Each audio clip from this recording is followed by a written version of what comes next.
Board में लगेगा sound speaker, या डीजे में लगेगा एंटीना, और या टीवी में लगेगा बल्ब।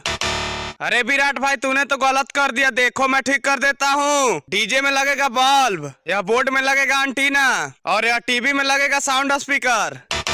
अरे तुम दोनों तो गलत कर दिया, देखो मैं ठीक कर देता हूँ। दोस्तों हमारे तरह आप भी इंडिया से हैं तो वीडियो को लाइक करके चैनल को सब्सक्राइब कर लीजिए और कमेंट में लिखिए इंडियन। बोर्ड में लगेगा बल्ब, या डीजे में लगेगा साउंड स्पीकर, और या टीवी में लगेगा एंटीना।